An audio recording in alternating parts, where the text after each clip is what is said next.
بسم الله الرحمن الرحيم الحمد لله والصلاة والسلام على نبينا محمد وعلى آله وأصحابه مرحبا إن شاء الله ባሳለፍነው ትምህርታችን ላይ የሱረቱል ከውሰርን የተጅዊድ ነጥቦችን ተመልክተናል። እንዴት የተጅዊድ ህግጋት ሱረቱል ከውሰር ላይ እንዴት እንደሚተገበር የተለያዩ ነጥቦችን እዛ ላይ ባሳለፍነው ደርስ ላይ ዳሰናል። ዛሬ ደግሞ በአላህ ፈቃድ ኢንሻአላህ ሱረቱል ቁረይሽን የተጅዊድ ህግጋቶቹ የተጅዊድ ህግጋትን ከዚህ በፊት እንደነገርኳችሁ አንብበን መረዳት እንችላለን።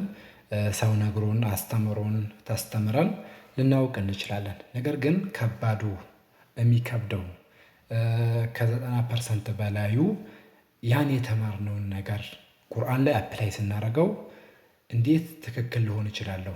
እንዴት ተግባራዊ ላደርገው ይችላለሁ? እንዴት ትክክለኛውን ቅርአት ያወቅኩትን ነገር ማዋል ይችላለሁ ቁርአን ላይ የሚለው ከባዱ ስራ እሱ እንደሆነ ከዚህ ቀደም ተነጋግረናል። ምክንያቱም ተጅዊድ እንደነገርኳችሁ ነው። አንብቦ መረዳትም ይቻላል፣ ተስተምሮ ማወቅም ይቻላል። ምንም ችግር የለውም። ነገር ግን ሲተገበር እንዴት እንደሚተገበር በጣም ከበድ የሚለው ስራ እሱ እንደሆነ አውስተናል ማለት ነው። ያንን ነው ፍንጭ እንዲሆናችሁ አንዳንድ ነጥቦችን አጠር ያሉ ስራዎችን እያየን የምንመለከተው ማለት ነው። መርሐባ ሱራውን እየቀራን ከዛ ነጥቦችን እናያለን።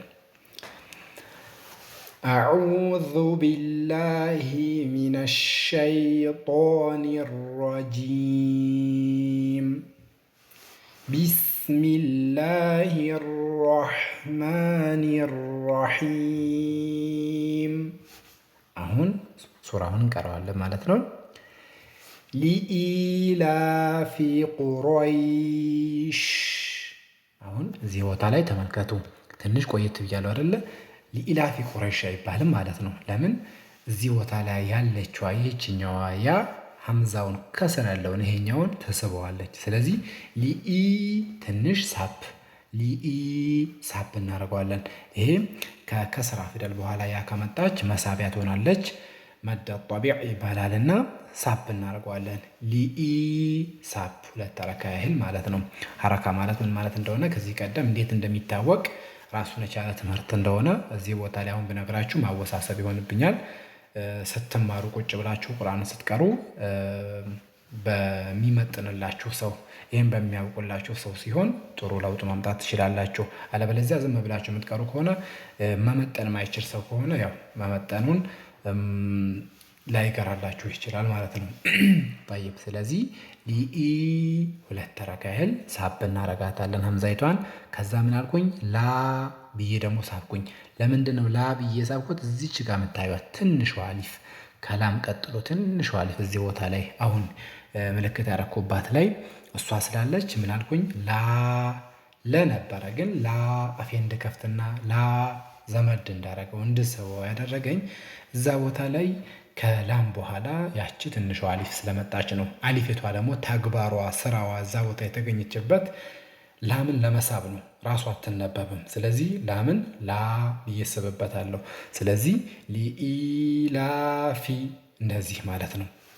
ከዛ ቁረይሽ ሲል ቁረይሽ አንለም። ቃፍ ይሄ ቀ የምንለው የአማርኛ ቀ ነው። የዓረብኛው ግን ከጉሮሯችን ያኒ ከምላሳችን የመጨረሻኛው ክፍል ከስጋ ማውላንቃና ከሱ ትይዩ ካለው ከምላሳችን መጨረሻኛው ክፍልና ከሱ ትይዩ ካለው ከስጋ ማውላንቃ ጋር በመጣመር ነው የሚወጣው። ስለዚህ ቁ እንጂ የሚለው ቁ አለለም ማለት ነው። ስለዚህ ቁረይሽ ራይቷንም ቁረይሽ ብዬ ረ አለለም። አማርኛ ነው ረ እንጂ ዓረብኛ ረ ሳይሆን ሯ ነው። ስለዚህ ወፈር አደርጋለሁ። ቁረይሽ እንደዚህ ብዬ አቆማለሁ ማለት ነው። ሽ ብዬ ትንፋሽ ሰጥቼ ነው ማቆመው። ለምን?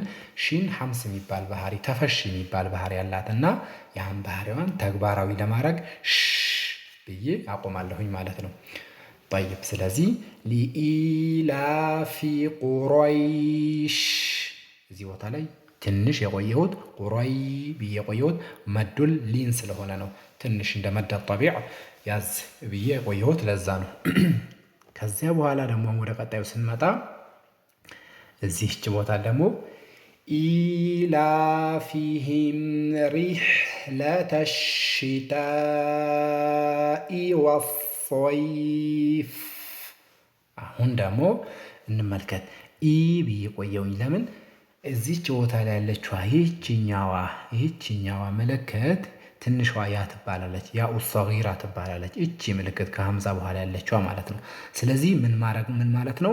ኢ የሚለውን ኢ ብቻ የነበረውን ኢ እንድስበው ታደርገኛለች። ስለዚህ ኢ ሳብ አድርጌ ቆየት ትላለሁኝ ማለት ነው። ከዛ በኋላ ላምን ተመልከቷት። ልክ እዚህ ቦታ ላይ ያለችዋን አይነት ትንሿ አሊፍ እዚህም ጋር ትንሽየዋ አሊፍ አለች። ስለዚህ ላምን ስብበታለሁ። ምን እላለሁኝ? ኢላ። ስለዚህ ኢላፊሂም እንደዚህ ሳብ አደርጋለሁ ማለት ነው። ይህን ደግሞ ሪሕለተ ሽታኢ ብዬ ር አልልም፣ ሪ ነው የሚባለው። ከስራ ነው የሚደረገው። ከስራ በደንብ መሰማት አለበት። እንደ ስኩን መምሰል የለበትም፣ ወይ ደግሞ ከስኩን ጋር የተቀላቀለ ከስራ መሆን የለበትም። ሪሕለተ ሽታኢ አይባልም። ር ካለን ወደ ስኩን ነው ይሄድ ነው እንጂ ሪ አላልንም። ሪሕላ ብለን ሪ ተሕቂቅ አድርገን አሳምረን በሚሰማ መልኩ ማውጣት አለብን ማለት ነው። ጠይብ ከዚያ በኋላ ደግሞ ሺንን ጠበቅ እናደርጋለን።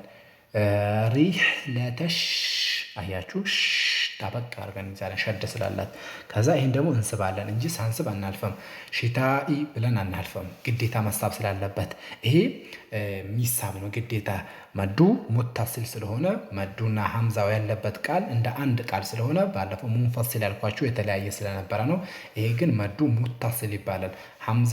ሀምዛው ቢወጣ ሀምዛው ልክ ከዛኛው ቃል እንደ አንድ ጁዝ ሆኗል፣ እንደ አንድ አካል ሆኗል። ስለዚህ ቃሉን ማሟያ ነው ሀምዛ ራሱ። ስለዚህ እንደ አንድ ቃል ስለሆነ እዚህ ቦታ ላይ ያለው ሀምዛ መዱን በደንብ መሳብ አለብን። ሽታኢ በደንብ ሳብ እናደርጋለን ማለት ነው። ጠይብ ከዛ ወሶይፍ፣ ሷድን ወሰይፍ አንልም፣ ሲን ነው ዋ ብለን ከዛ ሷድ ስለሆነ ወሶይፍ ብለን ሷድን ወፈር እናደርጋለን ማለት ነው። ከዛ ፋንም ደግሞ በስኩን ስናቆምበት ብቻ ትንሽ ብቻ ሶይፍ ብለን አናቆምም። ወሶይፍ ሚል ድምፅ እንሰጣለን። ትንፋሽ ለምን ፋ ሐምስ ባህሪ የሚባል አላትና ትንፋሽ የሚለቀቅበት የባህሪ አይነት ነው። ስለዚህ ያን ባህሪዋን መስጠት አለብን። ለማን? ለፋ ማለት ነው። ጠይብ ከዚያ በኋላ ደግሞ እንቀጥል። ፈልያዕቡዱ ረበ ሃዛል በይት። ያችሁ አሁን እዚህ ቦታ ላይ ፈልያዕቡዱ ተብሎ ላሚቷ አትዘለልም። ፈል እንደዚህ አትባልም። ፈል ያዝ ባህሪዋ እንደዛ ስለሆነ ሲወስጦታ አል እያለ ነው የምናወጣት። በይንያ የሚባል ባህሪ ያላት ፈል እንደዚህ ትንሽ ያዝ አድርገን ነው የምንለቀት። ይህንንም ደግሞ ፈልያዕቡዱ ብለን አይንን እንደ ሀምዛ ፈልያዕቡዱ አንልም። ትርጉም ያበላሻል። የፊደል ለውጥ መኖር የትርጉም ለውጥ ያመጣብናልና ስለዚህ አይንን በደንብ ማግኘት አለብን። ፈልያ እንጂ ሌላው ደግሞ ፈልያዕቡዱ ብለንም እንደዚህ ደረቅ ያለችን ሳይሆን ፈልያ እንደዚህ አይንን በትክክል ማግኘት አለብን ከቦታዋ። ትንሽ ደግሞ መዱን መሳብ አለብን። ዱ ብለን ቶሎ አንለቅም። ዱ ለምን እዚህ ቦታ ላይ ያለችዋ ከማ በኋላ የመጣችው ዋው መሳቢያ ናት። ዳሉን እንድንቆይበት ነው የምታረገን። ይህችኛዋ ዋው ዳልን ዱ ብለን ትንሽ እንድንቆይ 2 ተረካ እንድንቆይ መታረግልን ነው። ስለዚህ እንደዛ ማድረግ አለብን። ከዛም ረባ ብለን አንለም። ሯው ወፈር ይላል። ረባ ብለን ነው እንጂ የምንለው ረባ አንለም። ሯን እናወፈራለን። ባውን ደግሞ ጠበቅ እናረጋለን። በይት ብለን ትንፋሽ ለቀቅ እናረጋለን። በይት ብለን እንላለን። የሽዳና የሐምስ ባህሪ የሁለቶቹ አንድ ላይ ታላይ ስለሚገኝ ሁለቱንም ባህሪ በተቻለን መስጠት አለብን ማለት ነው። ለማን? ለታ። መልካም። አጅር ቃጢን በከት የሽዳ ፊደላቶች እነዚህ 8 ናቸው።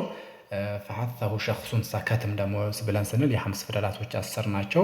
ከነዛ ውስጥ ሁለቱም ቦታዎች ላይ ታ ስለምትገኝ ሁለቱንም ባህሪ መስጠት አለብን። መጀመሪያ ሽዳውን ከዛ ሐምሱን እንሰጣታለን ማለት ነው። ጠይብ ምናልባት በይት ብዬ ስል ደግሞ እዚህ መዱል ሊን ስላለ ነው ማለት ነው። ጠይብ ከዚያ እንቀጥል። አለዚ አጥዓመሁም ሚን ጁዕን ወአመነሁም ኸውፍ። አሁን ያያቸው እዚህ ቦታ ላይ አለዚ ብዬ ሳባረኩኝ። ለምን ይሄኛው መድ ስላለ ማለት ነው። ይሄ መዱል ሙንፈሲል ይባላል። አጡ ብለን ስንል ደግሞ አጣዓመሁም አንልም፣ ጧውን እናወፍራለን። ሁለተኛ ደግሞ ቀልቀላ የሚባል ባህሪ ያለው ለጧ ይነጥራል። በስኩን ጊዜ አወፍረን እናነጥራለን። አጣዓመሁም አይባልም። አጣ ብለን በፈትሐ እናነበም፣ ጧን በስኩን ነው ማንበብ ያለብን። አጣዓመሁም ብለን ደግሞ እነዚህ ደረቅ አድርገን ርግጥ አድርገን አናረግም። ማዘለን ነው ያለብን። ምክንያቱም ባህሪው ቁጥቡ ጀዲን የሚባል 5 ፊደላቶች አሉ። እነዛ በስኩን ጊዜ ባለፈው እንደተነጋገር ነው ይዘላሉ። አቆ፣ አጦ፣ አደ፣ አጀ፣ አበ እነዚህ 5 ፊደላቶች በስኩን ጊዜ ስለሚያስቸግሩ ቀልቀላ የሚባል ባህሪ ተሰጥቷቸዋል። የመዝለል ባህሪ ያላቸውና እነዛን ባህሪያቶችን መጠበቅ አለብን ማለት ነው። አጣመሁም ብለን አቅጥነን ረገጥ አድርገን መያዝ የለብንም። ማዘለል አጡዓመሁም እንደዚህ ነው ማንበብ ያለብን። ከዛ ሚን ጁዕ ብለን ስንል እኽፋ እናደርጋለን። ይችኛውን ሱኩናት ከዛ ሚን ብለን ግልጽ እናወጣም ጂም ስለመጣ። ይሄ ኑነ ሳኪናና ተንዊን ከኢኽፋ 15ቱ ፊደላቶች ጋር አብረው ሲመጡ የዚህም ጊዜ ይደበቃሉ። ድምፃቸው በኢኽፋ ፊደል ደበቅ ይላል። ስለዚህ ሚን ጁዕ አንልም። ሚን ጁዕ ቀስ ብለን ሳፈፍ ብለን ወደ ጂም እናልፋለን። የኑንን መውጫ መርገጡን ሚን ብለን ረገጥ ማረግን የኑንን መውጫ በምላሳችን የኑንን መውጫ መርገጥ ረገጥ አድርጎ መያዝን እንተውና ወደ ጂም መውጣ እንሄዳለን ማለት ነው። ወደ ጂም መውጫ በቀጥታ እንሄዳለን።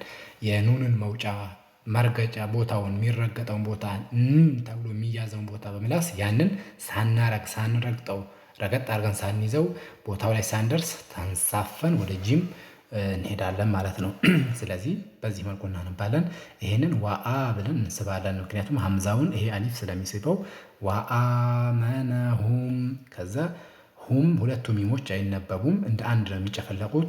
ወአመነሁም ሚን ኸውፍ አይባልም። ወአመነሁም ሚን ሁለቱ ሚሞች እንደ አንድ ነው የሚጨፈለቁት። ለምን? ሁለቱ ሚሞች ሁለት ተመሳሳይ ፊደላቶች አንድ ቦታ ላይ ከመጡ አንደኛው ስኩን አንደኛው ደግሞ ሐረካ ያለው ከሆነ ኢድጋም የሚባል ህግ አለ። የሚጨፈለቅ ሁለቱ ፊደላቶች እንደ አንድ ይጨፈለቃሉ። ምንም አይነት የትርጉም ለውጥ አያመጣብንም። ስለዚህ ጨፍለቅ አድርገን እንደ አንድ ሚም ነው የምናነባቸው ማለት ነው። ሚን ብለን ስንል ረገጥ እናደርገዋለን። ምክንያቱም ይሄ የኢዝሃር የሚባል ባህሪ ኢዝሃር የሚባል 6 ፊደላቶች አሉና ከኑነ ሳኪናና ተንዊን ከኢዝሃር ከ6ቱ ፊደላቶች ጋር አብረው ሲመጡ ግልጽ ስለሚወጡ ሚን ኸውፍ እንላለን። ከ6ቱ ደግሞ አንደኛው ስለሆነ ኑን በግልጽ ትናባባለች። እዚህ ቦታ ላይ ተንሳፈን የኑንን መውጫ ረገጥ ሳናረግ አንሳፈን ምላሳችንን ወደ ጂም እንሄዳለን እንዳልነው አናረግም። እዚህ የኑንን መውጫ ረገጥ ነው የምናደርገው። እዚህ ጂም የኢኽፋ ፊደል ስለሆነ ነው። ኢኽፋ ላይ ደግሞ ኑነ ሳኪናና ተንዊን ስለሚደበቁ ነው። እዚህ ቦታ ላይ ያለው ደግሞ የኢዝሃር ፊደል ስለሆነ ነው። ኢዝሃር፣ ኢኽፋ፣ ኢቅላብ እነዚህ ኢድጋም ኢንሻአላህ ወደፊት በተጅዊድ ህግጋቶች የምንመለከታቸው ይሆናል። እዚህ ቦታ ላይ ያለው የኢዝሃር ፊደል ስለሆነ ኑኒቷ ግልጽ ትወጣለች ማለት ነው። ኸውፍ አያችሁ፣ ትንሽ ድምፅ መስጠት አለብን ማለት ነው። ትንፋሽ የፋን ባህሪ ለመጠበቅ ማለት ነው። ስለዚህ በዚህ መልኩ እናነባለን ማለት ነው። ኢንሻአላህ ሌሎችን ደግሞ በቀጣይ እንመለከታለን። ለዛሬ እነዚህን በደንብ አድርጋችሁ ከተረዳችሁ በኋላ ተለማመዷቸው። ዩቲዩባችን ላይ እንገኛለን። አልሚስክ ኦንላይን መድረሳ ላይ ሰብስክራይብ በማድረግ እና እንዲሁም ደግሞ ቲክቶክ አካውንታችንን ፎሎ በማድረግ ሼር በማድረግ የኸይሩ ተካፋይ እንድትሆኑ እናሳስባለን። ጀዛኩም ላሁ ኸይረን። هذا وصلى الله وسلم على نبينا محمد وعلى آله وأصحابه